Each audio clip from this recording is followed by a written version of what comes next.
जय हिंद प्यारे बच्चों, आप सभी का स्वागत है हमारे प्लेटफॉर्म द ऑफिसर्स अड्डा पर। मैं हूं आपका इंग्लिश मेंटोर आदित्य धनराज। तो दोस्तों, जैसा कि हम लोग सीडीएस 2021 का पेपर कर रहे थे, लास्ट लेक्चर में या लास्ट पार्ट में हम लोग ने 70 क्वेश्चन तक किया था। अब हम लोग करेंगे उसके आगे के क्वेश्चन 71, क्योंकि पेपर बहुत लंबा होता है, बड़ा होता है, इसको एक्सप्लेन करना पड़ता है। सिर्फ आंसर्स बताने की जरूरत नहीं है, आंसर आपको कहीं भी मिल जाते हैं। तो इसमें डिफरेंट जितनी भी सारी चीजें, synonyms, antonyms, idioms, fill in the blanks, cloze test, comprehension, rearrangement, ऐसा मतलब शायद ही, क्योंकि ये पूरा एक कंप्लीट पेपर होता है जैसा कि, तो इससे आप बहुत कुछ सीख सकते हैं। यूपीएससी से रिलेटेड या अन्य कोई भी एग्जाम्स देते हैं, सारे के सारे एग्जाम्स जो है उसमें अच्छी तैयारी कर सकते हैं इसके माध्यम से। और जो भी लास्ट ईयर पेपर जितना ज्यादा कोई सॉल्व करता है, सबसे पहले किसी भी अगर एग्जाम की आप तैयारी करते हैं तो सब मुख्य दो चीजें इंपॉर्टेंट होती हैं। सबसे इंपॉर्टेंट चीज उसका सिलेबस देखो गहनता से, कि उसमें वाकई में क्या चीज पूछी जाती है, और उस एग्जाम से रिलेटेड लास्ट ईयर के पेपर कम से कम 10-15 या जो भी हैं आप उनको सॉल्व करिए। उसके बाद फिर आगे की तैयारी में ये समझ पाएंगे आप कि इसमें किस तरह से क्वेश्चन ज्यादातर पूछे जाते हैं। चलो हम लोग स्टार्ट करते हैं। तो हमारा जो क्लोज कंपोजिशन है, इसमें जो 71 क्लोज कंपोजिशन का मतलब क्या होता है कि जैसा कि आप जानते हैं, कई लोग उसको क्लोज टेस्ट भी जानते हैं, या क्लोज पैसेज जो होता है फिल इन द ब्लैंक्स पर बेस्ड होता है। चलिए हम लोग स्टार्ट करते हैं। देखिए यहाँ 71 क्वेश्चन भी दिया जा रहा है, और 71 में इट साउंड्स लाइक, यहाँ पर जो ब्लैंक है, हालांकि पेपर में यहाँ था वो अलग बात है, मैंने ठीक वो अपने हिसाब से इसको एडजस्ट कर लिया है। तो अब इसमें जो ऑप्शन भरा जाएगा, ऑप्शन के लिए यहाँ पर ये दिया गया हुआ। तो हम लोग स्टार्ट करते हैं। चलो देखते हैं लिखा क्या है, और बिल्कुल सहजता से समझने की कोशिश करेंगे। लिखा है इट साउंड्स लाइक, अब स्पेस दिया है, great idea, people getting instantly excited. तो यहाँ पर आपको क्या भरना है, आ या एन या दा या सम लिखा है। देखो कई बार ऐसा होता है कि आर्टिकल जो है बहुत ही छोटा टॉपिक, या कई बार लोग समझते हैं उसको कंसीडर नहीं करते हैं, तो ऐसा नहीं है, आपको कंसीडर करना पड़ेगा। सबसे पहले देखिए दा का यूज नहीं कर सकते। क्यों नहीं कर सकते? क्योंकि यहाँ पर भी ग्रेट आइडिया के बारे में अभी पहले से डिस्कस नहीं किया है, ये तो डेफिनेट नहीं हुआ है। एन का इस्तेमाल नहीं कर सकते क्योंकि साउंड जो है आपका वोवेल साउंड नहीं है। अब बचा आ और अब आपका सम। तो हमारे हिसाब से 1 की बात करेंगे तो आंसर ए ही होगा, great idea, people getting instantly excited. उसके बाद में देखेंगे आगे इंस्टेंटली एक्साइटेड, एक्साइटेड के बाद में फिर लिखा होगा व्हेन दे हियर, स्पेस दिया गया, फ्रेज, कौन सा फ्रेज है, education for piece, education for piece, एक ये फ्रेज है। अच्छा, अब आप सभी जानते हैं फ्रेज कौन सी चीज होती है। फ्रेज वो चीज होती है जो समाज में पहले से चली आ रही है। कहने का मतलब है जो चर्चित है, इसका मतलब वो चीज डेफिनेट होती है। कौन सा फ्रेज है, education for peace. Or the title, title हो, आप जानते हैं आर्टिकल पढ़ते समय जो टाइटल होता है, तो टाइटल से पहले हम लोग द का इस्तेमाल करते हैं, चाहे वो फिल्म का टाइटल हो, चाहे किसी भी बुक का टाइटल हो, या किसी भी मैगजीन का टाइटल हो। तो आंसर आपका बिल्कुल सिंपल है, क्या हो गया आपका, द, बी वाला आंसर होगा when they hear the phrase education for peace or the title of a course, या किसी भी कोर्स का टाइटल हो, that calls itself peace education about a decade ago. एक दशक पहले की बात कर रहा है।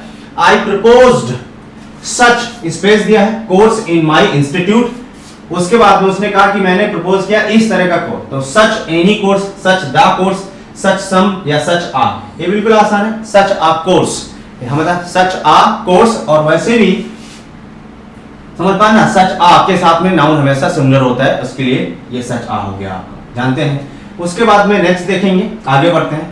अब आगे पढ़ते जाइए। Such a course in my institute, the idea of a course, space दिया गया है, peace education had occurred to me on the way back from. तो आइडिया क्या लिखा गया है यहां पर, जो था the idea of a course, उसके बाद में स्पेस दिया गया है, पीस एजुकेशन, तो to peace education, in peace, for peace, या ऑन। तो हमारे हिसाब से इसका आंसर होना चाहिए ऑन, क्योंकि यहां पर दिया गया the idea of a course on something, किसी भी चीज का कोर्स है, किसी भी उसके टॉपिक की बात करेंगे तो होगा हमारा क्या, ऑन। उसके बाद में नेक्स्ट पढ़ते हैं, peace education had occurred to me on the way back from one of the neighboring countries where I met students of class 9th. I could not find negative sentence है, तो negative sentence में any, the, that और this. तो negative sentence में हम इस्तेमाल करते हैं किसका, एनी का यूज करते हैं। देखिए आप जानते हैं सम का इस्तेमाल हम कब करते हैं, सम का इस्तेमाल जब हम करते हैं जब सेंटेंस पॉजिटिव हो, और या तो फिर कैसा हो आपका सजेस्टिव सेंटेंस हो, आपको बताया जा रहा है, ग्रामर में भी आपको चीजें बताई जा रही हैं। और एनी का इस्तेमाल करते हैं हम लोग नेगेटिव सेंटेंस में, या कोई सेंटेंस इंटरोगेटिव हो, या कोई भी सेंटेंस किससे स्टार्ट हो आपका इफ से स्टार्ट हो, तो आप एनी का इस्तेमाल करते हैं। तो ये आपका देखिए सेंटेंस कैसा है, आई कुड नॉट फाइंड, क्या होना चाहिए आंसर, एनी। तो एनी के बाद में अब आगे देखेंगे, I could not find any, any उसके बाद में क्या लिखा है, डिफरेंस, डिफरेंस स्पेस दिया है, Indian institute Indian students with between among two, difference space दिया, इंडियन स्टूडेंट्स की बात कर रहा है, और उसके बाद में लिखा एंड दिया गया है, एंड देयर काउंटर पार्ट्स। तो देखिए एक ही जो कनेक्टर है एंड है, और वैसे भी देयर काउंटर पार्ट्स और इंडियन स्टूडेंट्स की बात कर रहे हैं, दो चीजें दी गई हैं, दो चीजों में हम कंपैरिजन या करते हैं, दो चीजों की बात जब करते हैं तो हम हमेशा किसका इस्तेमाल करते हैं, बिटवीन का, और बिटवीन के साथ में कनेक्टर क्या आता है आपका, एंड आता है। तो इससे भी आपका क्लियर हो जाता है। In the other country on peace space दिया गया, पीस उसके बाद में विद एंड बिकॉज और उसके बाद में बट। तो उसके बाद में आगे जब पढ़ेंगे तभी समझ में आएगा क्या दिया गया है, and the counterpart in the other country on peace, उसके बाद में with living together, and living together, because और उसके बाद में बट। तो and their counterpart in the other country on peace और एंड लिविंग टुगेदर, ये है। तो आंसर हो गया क्या हमारा, यहां पर इसमें एंड होगा इस जगह पर भरने के लिए। अब हम आगे बढ़ते हैं, लिविंग टुगेदर, उसके बाद में it made me think that if one learns to live with a conflict life grows across it like grass space दिया ट्रीज। तो देखिए यहां पर उसने कहा कि लाइफ जो है, यहां पर देखिए लाइफ है वो ग्रो करती है कैसे, अक्रॉस इट लाइक ग्रास, अब उसके बाद में ट्रीज, पेड़ के साथ साथ। आप जब पेड़ लगाइए तो घास भी साथ साथ उगती है और उसको वो क्या करती है, उसके अगेंस्ट होती है, मतलब उसके उर्वरक क्षमता को खींचती है। तो एक तरीके से वो उसके लिए कॉन्फ्लिक्ट ही है। तो यहाँ पर विद एंड बिकॉज और बट, तो आंसर बिल्कुल सिंपल है, होगा आपका क्या, विद होगा। जैसे कि लाइफ में कठिनाइयां आती रहती है ना, उसी तरीके से जिस तरीके से पेड़ के साथ साथ घास भी उगती है, तो ये हो गया आपका विद। उसके बाद में 79 नंबर में The argument and stances children took demonstrated space दिया गया for but that, और उसके बाद में demonstrated का मतलब क्या होता है, उदाहरण। तो उदाहरण क्या दिया गया, the argument and the stances children took demonstrated space दिया है for but that और when। अब आगे देखते हैं तभी पता चलेगा कि peace comes from understanding, तो की का सेंस आ रहा है, तो आंसर होगा आपका that। उदाहरण क्या दिया गया, जो उदाहरण दिया गया है वो क्या है, की के बाद में क्या आएगा, peace comes from understanding a conflict will not necessarily. उसके बाद में लिखा गया, आगे देखते हैं, बिल्कुल आसान है, विल नॉट नेसेसरली स्पेस दिया है सॉल्विंग इट, अब बाय सॉल्विंग इट, बिल्कुल आसान है, पढ़ने पे लग रहा है। तो यहां पर जो आंसर होगा आपका बाय सॉल्विंग इट होगा। तो जैसे जैसे कठिनाइयां जीवन में आती हैं, जैसे जैसे पेड़ के साथ घास भी उगती है, इसके सेंस में Peace comes from understanding a conflict well, not necessarily by solving it. Understanding से आती है, ना कि सॉल्व करने से। चलिए, तो ये हो गया हमारा क्लोज टेस्ट। देखिए यहाँ पर जो है आपके आंसर्स की बात नहीं कर रहे, यहाँ पर समझना है कि हमें किस तरीके से क्या करना चाहिए। अब हमारे जो सिनोनिम्स है आपको बताने की जरूरत नहीं है, लास्ट टाइम से काफी पेपर्स चल रहे हैं, अंडरलाइन पार्ट जो है उसका आपको सिनोनिम बताना है। यूपीएससी में ज्यादातर जो सिनोनिम्स या एंटोनिम्स या वन वर्ड्स या जो भी चीजें आती हैं सारी के सारे सेंटेंसेस में यूज करके आती हैं, तो इसमें कोई परेशानी नहीं होगी। उसने कहा कि having got excited she opened up the Pandora's box. Pandora's box देखिए, आपको मैंने लास्ट वाले एनडीए वाले पेपर में इसका जो है इडियम्स आया था, पेंडोरा बॉक्स के बारे में बताया था मैंने आपको। देखिए लगातार जो वीडियोस को देखेगा उसको बहुत ज्यादा फायदा होने वाला है। पेंडोरा बॉक्स का मतलब है जब इसको ओपन किया जाता है तो नई अनएक्सपेक्टेड कठिनाइयां उत्पन्न होती है जिसको आपने पहले से नहीं समझा होता, उसको बोलते हैं। तो having got excited she opened the Pandora's box which led to a lot of commotion.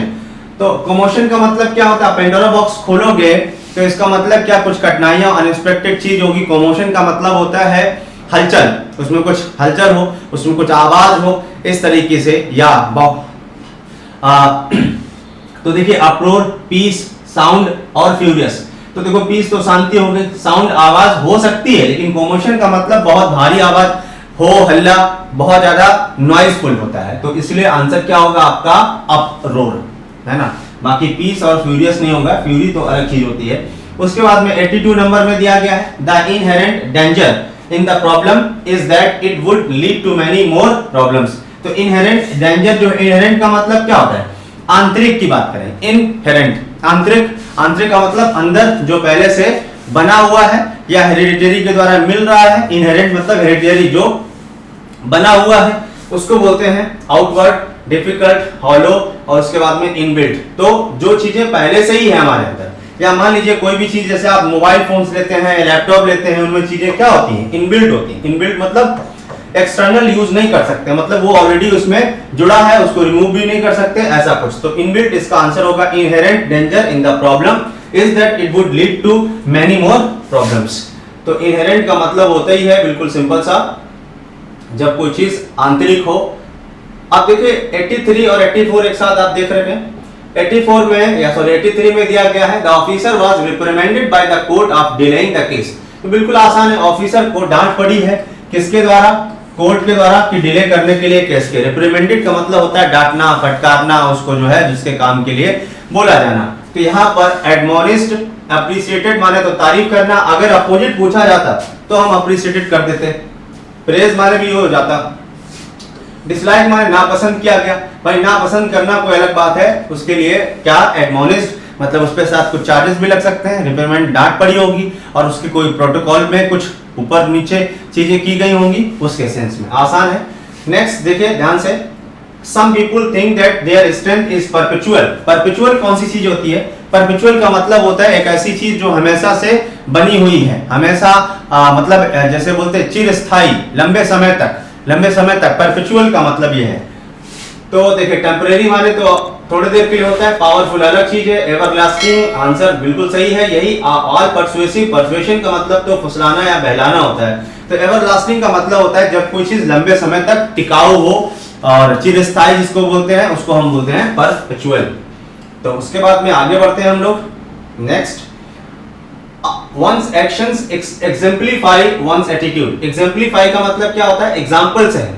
Example का मतलब होता है उदाहरण, किसी के बारे में बताना। तो exemplify का सही मीनिंग देखिए, डिवाइस माने क्या होता है, सहायता करना। डिवाइस, ये जो डिवाइस होता है DEVI और CE, ये जो डिवाइस होता है ये नाउन होता है, उसी का ये वर्ब है। सिंपैथाइज माने सहानुभूति, और आस्क मतलब किसी भी चीज के लिए पूछना। डेमोन्स्ट्रेट का मतलब ही होता है उदाहरण, उदाहरण देना मतलब किसी भी चीज का प्रमाण, है ना। तो वही आपका बिल्कुल आसान सा वर्ड हो गया। एग्जाम्पलीफाई का मतलब एग्जाम्पल या प्रमाण देना या उसको बताना कि हाँ ये ऐसे होता है, उसलिए आंसर होगा डेमोन्स्ट्रेट। उसके बाद में 86 में दिया गया the crux of the issue was that there was no evidence to prove the accused. तो यहाँ पर crux of the issue, issue का जो क्रक्स है, क्रक्स का मतलब क्या होता है, was that there was no evidence to prove the accused guilty of the act. तो क्रक्स का मतलब क्या होता है, आपने बहुत अच्छा शब्द है, बहुत पुराना नहीं है ये, इसको कई मॉडर्न लैंग्वेज में यूज किया जाता है। मॉडर्न मतलब अखबारों वगैरह में बहुत जाता है। क्रक्स का मतलब होता है मेन चिन्ह, मुख्य बिंदु जिसको बोलते हैं। जैसे कोई इशू है, कोई खबर है, कोई न्यूज है, या कोई मुद्दा ले लेते हैं, या किसी भी जैसे बीमारी की बात करें तो मुख्य बिंदु के लिए जो है हम लोग क्रक्स का इस्तेमाल करते हैं। तो पार्ट, आइडिया, टिप, कोर। तो आंसर जो होगा कोर मीनिंग जिसको बोला जाता है, लोग बोलते हैं ना कोर मीनिंग इसका क्या है, या कोर है ना चीज क्या है, तो क्रक्स का मतलब कोर होता है। नेक्स्ट देखेंगे 87 में लिखा गया ईच चाइल्ड डेवलप्स हिज या her competency based on the context and the inputs for learning. Competency का मतलब क्या होता है, कंपटीशन करना। कंपटीशन आदमी कब कर सकता है, जब वो एबल हो, एबिलिटी के सेंस में। इसका मीनिंग होता है एबिलिटी, एबिलिटी मतलब हो गया, और उसी का दूसरा मीनिंग होता है कैपेबिलिटी। तो कैपेबिलिटी, थिंकिंग, नॉलेज, डील। तो आंसर बिल्कुल सिंपल है, जिसमें हम लोग ग्रामर में देखेंगे तो कैन और कुड का इस्तेमाल करते हैं, वही कॉम्पिटेंसी होती है, एबिलिटी होती है और आपका कैपेबिलिटी होती है। उसके बाद में देखेंगे आगे हमारा दिया गया 88 नंबर में लिखा गया he appears to be very haughty but he is a humble person.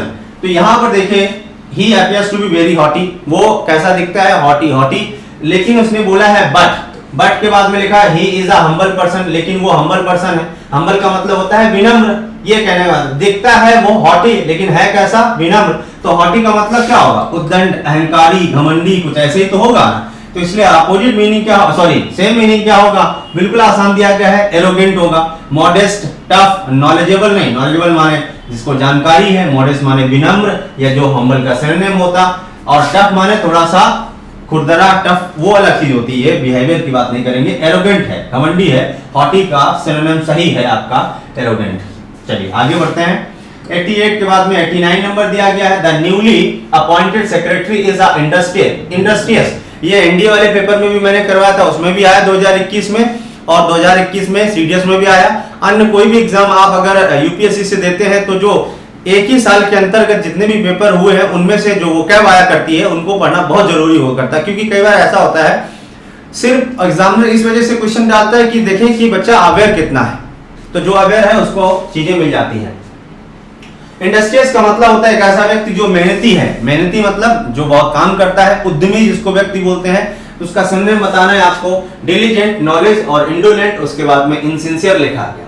तो हमारे हिसाब से यहाँ पर तो डिलीजेंट ही होगा, क्योंकि डिलीजेंट माने भी होता है आपका बहुत ज्यादा मेहनती व्यक्ति, नॉलेजेबल माने पढ़ा लिखा, इंडोलेंट अलग बात है, लेजी होता है इंडोलेंट, तो इसलिए आंसर हमारा जो होगा डिलीजेंट ही होगा। ये वाला दिया गया है। उसके बाद में 90 नंबर दिया गया है, the indignant attitude of the speaker made the group unhappy. देखिए एटीट्यूड कैसा है, इंडिग्नेंट है स्पीकर का, और उसने कैसा बना दिया है, जो अन्य ग्रुप थे उनको कैसा कर दिया, अनहैप्पी कर दिया। अब जब कोई व्यक्ति अनहैप्पी, नाखुश है, इसका मतलब वो गलत जरूर कुछ कहा गया होगा। तो ये इसका मतलब इंडिग्नेंट जो शब्द है वो कैसा होगा, निगेटिव शब्द है। अब देखेंगे रिसेंटफुल, कॉन्जेनियल का मतलब तो अच्छा होता है, पॉजिटिव शब्द है, दिल से, सपोर्टिव भी अच्छा होता है। तो इंडिग्नेंट अगर देखा जाए तो र्यूडली बोलना है। र्यूडली मतलब जो थोड़ा सा अच्छा ना लगे, इसलिए अनरूली बिहेवियर जिसको बोला जाता है। बिहेवियर कैसा होता है, अनरूली बिहेवियर, और या फिर जैसे कि र्यूडली हम बात जब करते हैं तो वो इंडिग्नेंट होता है। ये देखिए जो वोकैबुलरी है इसमें जितनी ज्यादा प्रैक्टिस करेंगे उतना ज्यादा आपको समझ में आएगा। चलिए आगे बढ़ते हैं हम लोग। ये हो गया हमारा सिनोनिम्स। पार्ट ऑफ स्पीच की बात करेंगे। देखिए हमारे एग्जाम जो सीडीएस है बहुत ही बड़ा एग्जाम है अगर देखा जाए, लेकिन आप इस वजह से अब आजकल के जमाने में आपको क्या है कि बहुत मॉडर्न लोग होते हुए भी पुरानी चीज या बेसिक चीज नहीं ध्यान रखते। उनको ऐसा लगता है कि नहीं यार ये कौन पढ़ता है। तो हमारे एग्जाम्स में, ये मैंने नहीं बनाया, आप देखेंगे तो आप आजकल हमारे एग्जाम्स में डिफरेंट कोई भी ले लें, आप यूपीएससी ले लें या एसएससी ले लें या कोई भी कमीशन है, ऐसे क्वेश्चन आप जरूर पूछ लेती है। जैसे प्रीपोजिशन, नाउन, प्रोनाउन का बेसिक नॉलेज पूछ लेती है।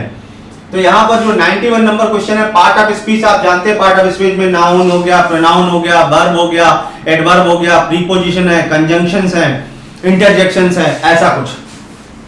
91 नंबर में देखिए दिया गया है आपका, द प्रीचर सेड, प्रीचर माने उपदेशक ने कहा, no one is above the all powerful. Above जो शब्द है, अब अगर देखेंगे तो एबव हम लोग किसमें पढ़ते हैं, प्रीपोजिशन में पढ़ते हैं। तो आंसर आपका क्या होना चाहिए, प्रीपोजिशन होना चाहिए। देखिए आपको बता देते हैं, अगर एक तरीके से देखा जाए, the preacher said no one is above the all powerful. उपदेशक ने कहा कि कोई भी व्यक्ति भगवान से बड़ा नहीं है। ऑल पावरफुल का मतलब क्या होता है, जिसको बोलते हैं ना ओमनीपोटेंट। ओमनीपोटेंट। तो अगर देखा जाए तो इसका आंसर बिल्कुल सिंपल सा है, सी, प्रीपोजिशन है। लेकिन मैं आपको बता दूं, कमीशन ने भी इसका आंसर प्रीपोजिशन ही दिया है। लेकिन मेरे हिसाब से अगर आपको अगर अच्छे क्वेश्चंस की बात करें, हालांकि वो पता नहीं क्यों दिया, लेकिन प्लेस वैल्यू का भी मतलब यही होता है, बिल्कुल सिंपल सा। प्लेस वैल्यू का मतलब, अगर हम प्रीपोजिशन का मतलब होता है जब हम किसी भी चीज को क्या करते हैं, फिजिकली हम जब यूज करते हैं तब हम उसको प्रीपोजिशन कहते हैं। यहाँ पर प्लेस वैल्यू का मतलब है कि जब कोई व्यक्ति जैसे भगवान से कोई भी बड़ा नहीं है तो वहां पर हम प्लेस वैल्यू की बात करते हैं। हालांकि अगर देखा जाए ये एक स्पिरिचुअल थिंकिंग है हमारा, हम इसमें क्वेश्चन जो पूछे जा रहे हैं वो हमारे ग्रामर के अकॉर्डिंग पूछे जा रहे हैं, इसलिए इसका आंसर जो है वो प्रीपोजिशन है। लेकिन एक आंसर अगर प्लेस वैल्यू भी हो सकता है, मैंने अपना पॉइंट ऑफ व्यू रखा है, आप देख सकते हैं किसी भी आंसर कीज में। अगर बाई चांस अगर प्रीपोजिशन का ऑप्शन ना मिले तो आप प्लेस वैल्यू पे टिक कर सकते हैं। आगे देखते हैं, नेक्स्ट दिया गया 92 और 93 एक साथ कर लेते हैं। देखो, the most beautiful 7 monkeys of the landlord were taken for a stroll. अब मोस्ट ब्यूटीफुल लिखा गया, ब्यूटीफुल क्या है आपका, एक एडजेक्टिव है और उसका सुपरलेटिव डिग्री दिया गया। भैया सुपरलेटिव या कंपैरेटिव किसके होते हैं, डिग्री जैसे पॉजिटिव, कंपैरेटिव और सुपरलेटिव एडजेक्टिव के होते हैं, एडवर्ब के होते हैं। लेकिन यहाँ पर देखिए 7 monkeys नाउन है, नाउन को क्वालिफाई कौन करता है, एडजेक्टिव क्वालिफाई करता है। अब वो चाहे कंपैरेटिव हो, चाहे सुपरलेटिव हो या पॉजिटिव है तो एडजेक्टिव ही, आंसर हो गया बी वाला। उसके बाद में 93 नंबर में लिखा alas, he has been defeated. ये जो हमारा एक्सप्रेशन है ना, ही हैज बीन डिफीटेड, वो हार गया।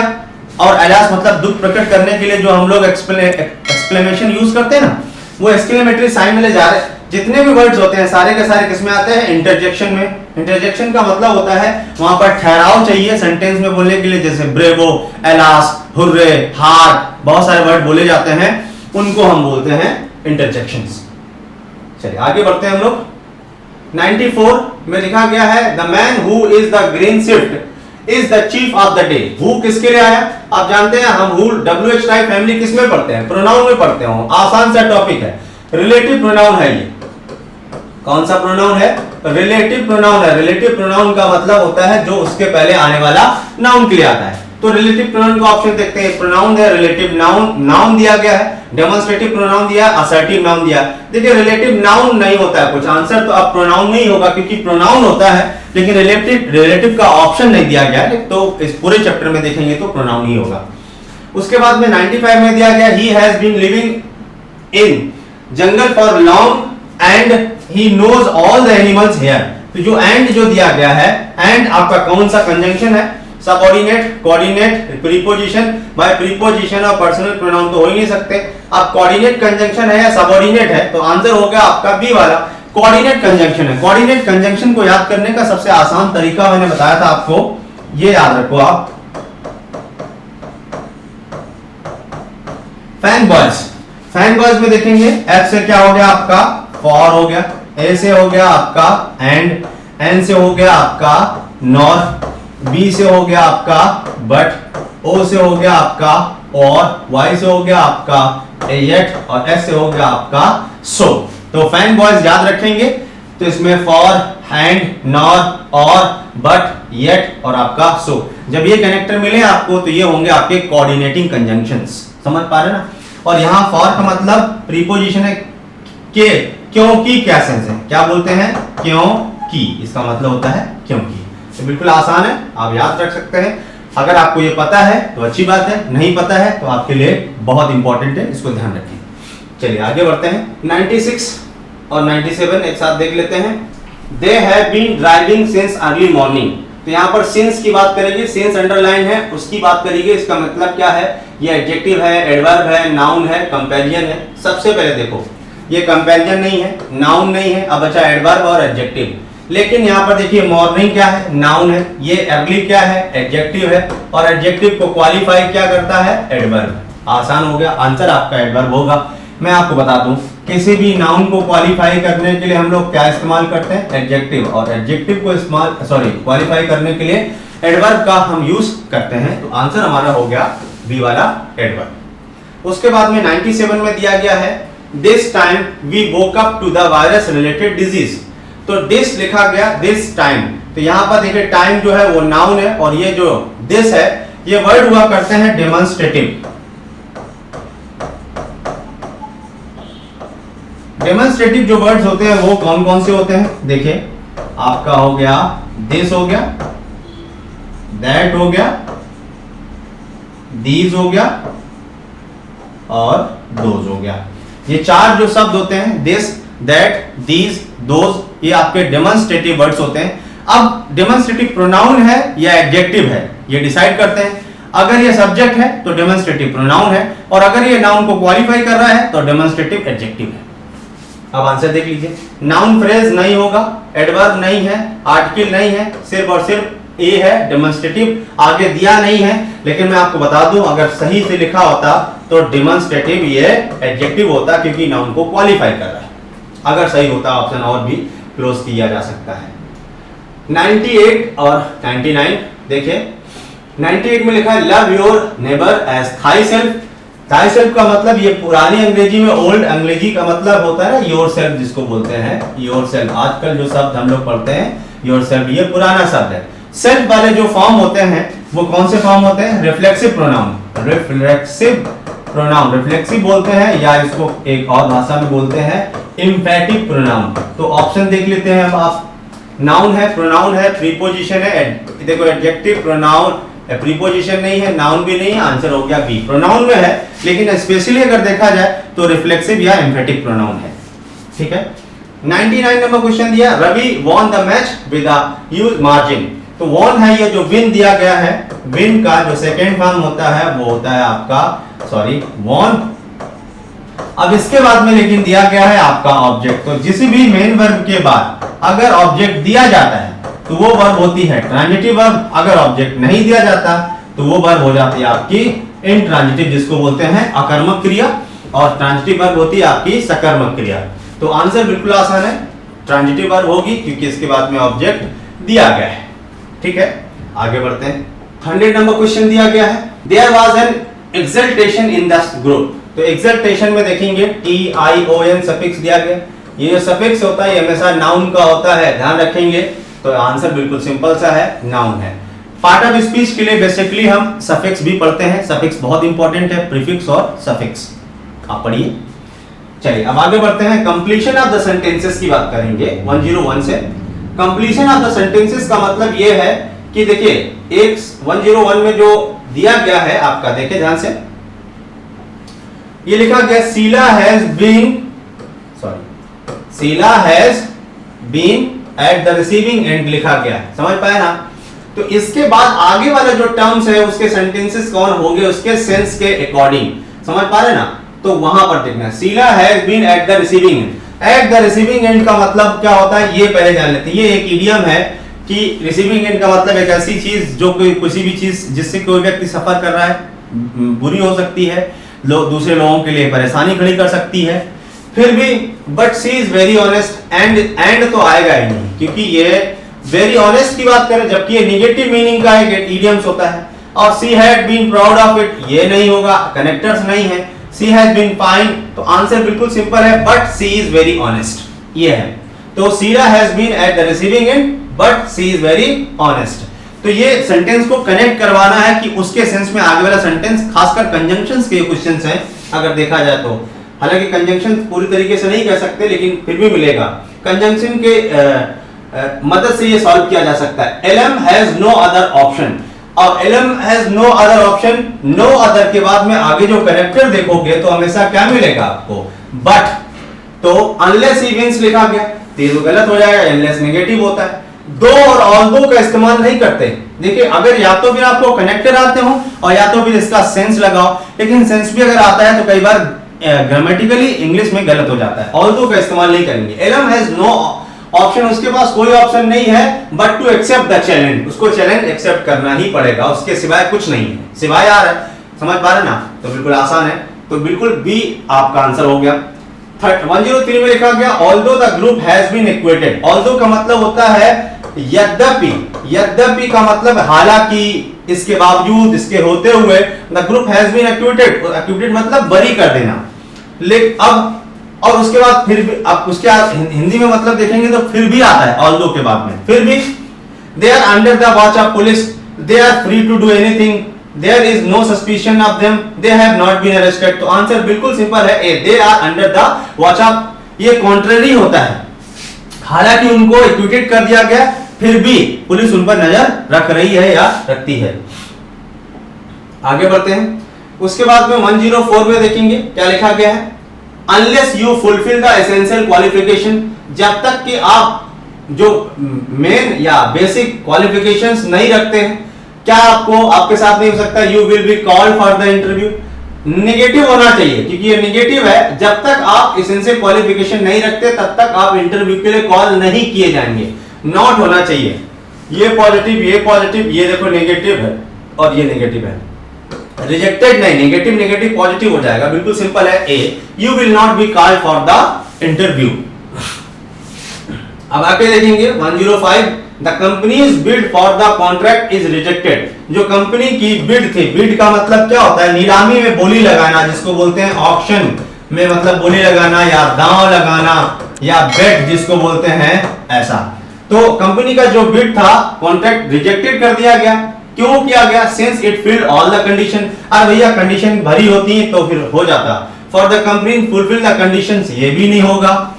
For the company had not been in the goodwill list, उसकी गुडविल अच्छी नहीं है, देखते हैं। और since the deposit in the amount is found less than required, भैया गुडविल से मतलब नहीं है, अब सबसे पहले तो आपको रिक्वायर्ड अमाउंट ही होना चाहिए। बोली लगाने का ही मतलब होता है कि अगर आपका अमाउंट सही नहीं है तो आपको वो कॉन्ट्रैक्ट नहीं मिलेगा। गुडविल तो बाद में देखा जाता है। नेक्स्ट 106 में दिया गया आई कुड नॉट स्लीप, मैं सो नहीं सका। क्यों? Because being very tired. अगर वो टायर्ड होता तो सो जाता, ये आंसर नहीं होगा। अपोजिट होना चाहिए, जैसे कि ऑल्दो या डिस्पाइट, इन स्पाइट, ऑप्शन ऐसे होने चाहिए। Despite being very tired, in spite of being sleepless, no sleepless. Since being very tired, since का ऑप्शन नहीं है, सिंस तो रीजन में आता है। एडवर्ब क्लॉज ऑफ रीजन हो गया, ये आंसर होगा नहीं, ये आंसर होगा नहीं, तो बेकी बचा despite being very tired, tired या थका हुआ होते हुए भी वो सो नहीं सका। कॉन्ट्ररी चाहिए, कॉन्ट्रास्ट। 107 में सी मैरिड हिम, उसने उससे शादी की। Since his good nature, because his nature, because of his nature. देखिए बिकॉज जो है वो सिंपल क्लॉज है, सिंपल क्लॉज में हमें सब्जेक्ट वर्ब ऐसा सब कुछ चाहिए। इन स्पाइट चलेगा नहीं, कॉन्ट्ररी नहीं चाहिए। और सिंस रीजन में है, since is good nature, because of his nature. तो यहां पर देखिए नेचर की बात करेंगे तो सेंस नहीं आएगा, बिकॉज आएगा, क्योंकि ये सेंस है आपका बी वाला होगा। ठीक है, इजी है। 107 के बाद में 108, 109 देखते हैं। I will come to meet you, मैं आपसे मिलने आऊंगा। In case you want, in case of time, because you need और ऑल्दो यू वांट। मैं आपसे मिलने आऊंगा इन केस यू वांट, यदि आप चाहते हैं। इन केस ऑफ टाइम नहीं, बिकॉज नहीं और ऑल्दो भी नहीं। तो आंसर बिल्कुल सिंपल है, ए वाला होगा, इन केस यू वांट, यदि आप चाहते हैं तो मैं आपसे मिलने आऊंगा। उसके बाद में 109 में लिखा गया if you had planned the work well. Had plan दिया गया भैया, कंडीशनल सेंटेंस जो चौथा होता है ना, चौथा conditional sentence had plus verb का थर्ड फॉर्म। आगे वाले सेंटेंस में अगर देखेंगे तो आपको मिलेगा वुड हैव प्लस वर्ब का थर्ड फॉर्म, या मान लीजिए कुड हैव दिया जाए, इस तरह का दिया जाता है। ठीक है, तो आप देखेंगे यू शैल नहीं होगा, ये हटा दीजिए, और विल नहीं होगा, ये हटा दीजिए क्योंकि पास्ट में चाहिए। ये कुड हैव नहीं है, पूरा होना चाहिए। आंसर बिल्कुल सिंपल हो गया, you could have completed it on time. Had के आगे could have, would have, past के परफेक्ट होने चाहिए। चलिए आगे देखते हैं। 110 you can use my computer as long as you can not use any external drive, as long as you use any external drive, as long as you do not use any external drive. हाँ, तो यहां उसने कहा कि you can use my computer, और as long as you can not use any external drive नहीं, as long as you use any external drive. उसके बाद में ये नेगेटिव पॉजिटिव हो गया, as long as you do not use any, do not होना चाहिए क्योंकि यहां पर पहला वाले सेंटेंस हो, कंडीशनल सेंटेंस में अगर देखा जाए तो ता में सेंटेंस बनना चाहिए। देखो सेल में दिया गया है, ये यू नहीं, ये तो पास्ट में चलेगा, और कांट दोनों हो नहीं सकते, इसलिए ता और गा का कॉम्बिनेशन होता है कंडीशनल सेंटेंस में। आप देखेंगे कंडीशनल सेंटेंस के दो क्वेश्चंस हैं, ये ध्यान रखेंगे। टॉपिक भी बता दिया, तो कंडीशनल सेंटेंस पढ़े। अब उसके बाद में हमारा प्रीपोजिशन और डिटरमिनर्स। प्रीपोजिशन आप जानते हैं, डिटरमिनर्स का मतलब होता है जैसे आर्टिकल, सम, एनी, फ्यू, लिटिल, ये चीजें डिटरमिनर्स में आती है, जिनको क्वांटिफायर्स भी बोलते हैं। उनके क्वेश्चंस होंगे आपके। अब देखिए 111 दिया गया है, आंसर देखिए डोंट गो, स्पेस दिया है the wind, you will face the music. Face the music का मतलब होता है आप किसी भी चीज के परिणाम भुगतना। फेस द म्यूजिक का मतलब किसी भी चीज के परिणाम भुगतना। तो उसने कहा है कि डोंट गो स्पेस दिया विंड, ये एक एक्सप्रेशन होता है, don't go with the wind होता है आंसर। देखिए एक बार समझ लो पहले, कई बार बहुत सारे लोग कहानी बनाते हैं कि ऐसे पढ़ लो, ये याद कर लो, ये ट्रिक्स, वो ट्रिक्स, कुछ भी ट्रिक्स काम नहीं आएगी, हम आपको बता दे रहे हैं।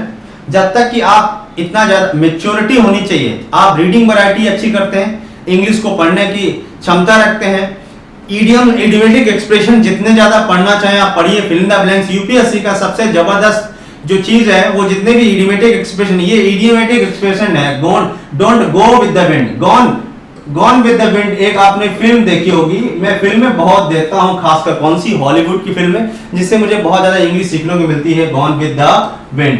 तो ऐसा नहीं है कि आप भी, अगर आपको ऐसा लगता है, लेकिन या तो फिर मैगजीन्स पढ़िए या नॉवेल्स पढ़िए या आप न्यूज़पेपर पढ़िए। किस वजह से ये कहा जाता है लोगों को कि भाई आप न्यूज़पेपर पढ़ो? भाई न्यूज़पेपर जब हम लोग पढ़ते हैं तो उसमें शब्द हमारे पास आते रहते हैं। इसी वजह से आप चाहे भले उनको डीपली ना पढ़ें, एक सरसरी नजर से अगर पढ़ते हैं तब भी आपको पता चलने लगता है कि इसके बाद क्या चीजें आती हैं।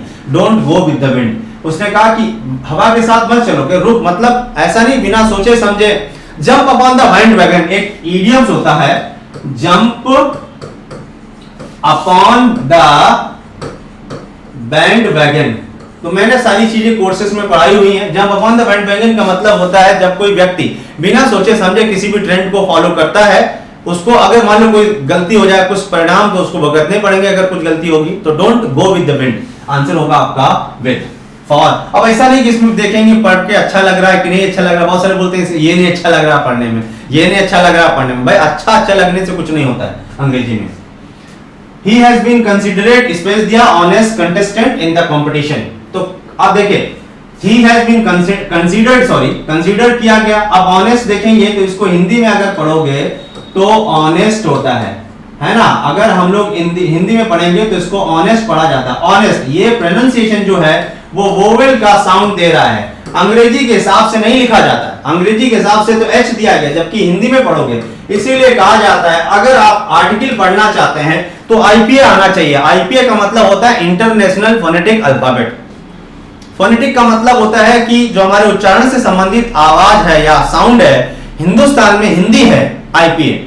इसलिए हिंदी के अनुसार आप चेक करिए, अगर हिंदी की मात्रा है, मात्रा मतलब स्वर, तो एन लगाइए, और हिंदी का व्यंजन जिसको बोलते हैं तब आप आ लगाइए। अंग्रेजी के हिसाब से आप नहीं कर सकते। इसमें आईपीए होता है इंटरनेशनल फोनेटिक्स अल्फाबेट, और हिंदुस्तान का आईपीए हिंदी है। इस वजह से इसका आंसर ऑनेस्ट से पहले क्या आएगा, आपका एन आएगा, ध्यान रखेंगे। आईपीए आप पढ़िए, अगर आप नहीं पढ़ते हैं तो देखते हैं। उसके बाद में 113 दिया गया है। अब देखो अगर कोई व्यक्ति ऐसा बोलता है कि नहीं इसको पढ़ के देखो, जो अच्छा लगे लगा दो, तो don't read in the lines, on the lines, by the lines, ऐसा एक इडियम हुआ करता है। रीड बिटवीन द लाइन क्या होता है, read between the line. Read between the line का मतलब होता है, लाइंस का मतलब होता है क्या, फाइंड द हिडन मीनिंग। किसी भी चीज का मीनिंग फाइंड आउट करना, find the hidden meaning. Hidden मतलब छुपा हुआ, मतलब शायद वो दो अर्थी होगी। एम्बिगुअस स्टेटमेंट हो सकता है, एम्बिगुअस स्टेटमेंट हो सकता है, मतलब जिसके दो अर्थ निकल सकते हैं। इस वजह से उसको हम एम्बिगुअस या फाइंड द हिडन मीनिंग बोलते हैं। इसको बोला जाता है read between the lines, find the hidden meaning. तो आंसर आपका हो गया बी वाला, ठीक है। अगर ये इडियम आपको नहीं आएगा तो आप कंफ्यूज हो जाएंगे, इसका मतलब क्या, आंसर क्या होगा। The village possesses space दिया scenic beauty। possesses का मतलब होता है अधिकार करना, रखती है, जैसे बोलते हैं has लिख सकते हैं, या प्लूरल होता तो हम have लिख देते हैं। The village has scenic beauty, some, a and the। दा नहीं लगाएंगे क्योंकि अभी मेंशन नहीं है, एन नहीं लगाएंगे, आंसर होना चाहिए आ सीनिक ब्यूटी। गांव की एक सीनिक ब्यूटी है, शायद गांव अच्छा होगा, कहीं पहाड़ी इलाके में नदियां, झरना, पेड़ पौधे, अच्छा कुछ हो सकता है। आगे बढ़ते हैं। अब आएगा आपका 115 और 116 देखते हैं। He is all out to blame everyone, space दिया है, his mistakes। He is all out to blame everyone, उसने सबको ब्लेम किया। everyone किस चीज के लिए, उसकी गलती के लिए, तो फॉर आएगा। ये तो बिल्कुल बेसिक है, बीपीएल है, तो आंसर आपका दिया गया है फॉर हिज मिस्टेक्स। 16 दिया गया, दिस इज स्पेस दिया unique system of governance where everyone is the government. अब देखो यूनिक में अगर देखोगे तो ये यू दिया गया, अगर वोवेल दिया गया है, लेकिन भाई यहाँ पर वोवेल से मतलब नहीं है, इसको पढ़ो। देखो यूनिक हिंदी में पढ़ेंगे यूनिक, आपको बहुत गजब चीज और इंपॉर्टेंट चीज पता है। यूनिक लिखोगे तो भाई मेरे ये आपका जो हिंदी का क्या है, व्यंजन है। अब ऐसा नहीं कि पहले मात्रा चढ़ाना है बाद में यू लिखते हैं, और वैसे भी इसको इंग्लिश में अगर लिखोगे तो यू या यू इस तरह का प्रोनाउंसिएशन निकलना, जो कि वोवेल का साउंड नहीं है। इस वजह से वोवेल का साउंड ना होने की वजह से एंड आप यूज नहीं कर सकते। इसका आंसर होगा क्या, आ होगा।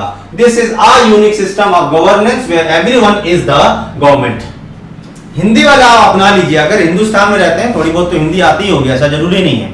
हिंदी में उसको लिखो, अगर वो मात्रा है तो एन लगाओ, अगर वो व्यंजन है तो आ लगाइए। चलिए आगे देखेंगे। नेक्स्ट 117 नंबर पे देखेंगे।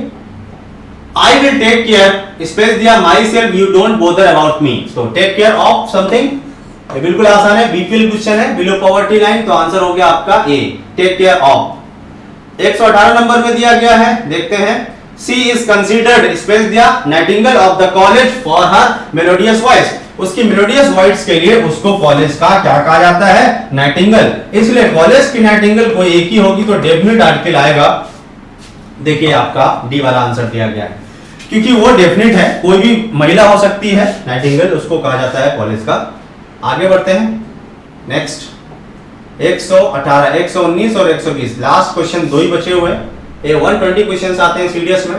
The room is a bit dark, room कैसा था, थोड़ा अंधेरा था। कुड यू प्लीज, अब जब अंधेरा होगा, could you please turn space दिया द लाइट, तो अब लाइट को ऑन करना होता है तो टर्न ऑन करते हैं, और बंद करना होता है तो टर्न ऑफ कर देते हैं या स्विच ऑफ कर देते हैं। तो आंसर तो बिल्कुल सिंपल है, ए वाला होगा। अंधेरा है, उसको उजाला करने के लिए बोल रहा होगा, तो टर्न ऑन होना चाहिए। 120 लिखा है। लास्ट क्वेश्चन है, डोंट वॉक सो फास्ट, तेज मत चलिए। आई कैन नॉट कीप, और स्पेस दिया विद यू, मैं आपके साथ नहीं आ सकता, मतलब शायद उसकी क्षमता इतनी नहीं होगी, तो कीप अप होना चाहिए, don't keep up with you. तो कीप अप का मतलब होता है कि मैं आपके साथ नहीं बराबरी कर सकता, कीप अप विद समवन, ऐसा कुछ। तो आंसर हो गया सी। ये रहा आपका पूरा का पूरा सीडीएस का पेपर है, जो कि जितने डिफरेंट पार्ट्स में आपको मिलेगा। इस तरीके से जैसे ईपीएफओ मैंने किया, एनडीए किया, सीडीएस किया, या सम अदर पेपर्स जारी हैं। अब एफकेट हो जाएगा, या बहुत सारे पेपर और भी होते हैं, जियोलॉजिकल्स या यूपीएससी का, जितने भी सारे पेपर होंगे आपको निरंतर मिलते रहेंगे। आप इसके लिए चिंता मत करिए, ये चिंता हमारी है। आपका सिर्फ ये काम है कि आप पढ़िए अच्छे तरीके से, और वीडियो को लाइक करिए, सब्सक्राइब भी करिए चैनल्स को। और कहने का मतलब ये है कि आप कमेंट भी करिए, समस्याएं क्या है। हमारे कोर्सेज बहुत सारे लॉन्च हुए हैं, उनके बारे में भी आपको ध्यान देना है, क्योंकि अगर आपको ऐसा लगता है कि हम लोग आपके लिए बहुत कुछ अच्छा दे रहे हैं, तो आपको इतना बनता है कि आप डिफरेंट जो भी आपसे मिलते हैं लोग हैं, वो आपके पड़ोसी, आपके भाई बहन या आपके रिलेटिव्स, उनको बताइए कोर्सेज के लिए, जो कि आपके लिए बहुत ज्यादा हेल्पफुल होगा और मिनिमम कॉस्ट है, इसलिए आप टीम से संपर्क कर सकते हैं। आज के लिए इतना, मिलते हैं नेक्स्ट लेक्चर में। जय हिंद,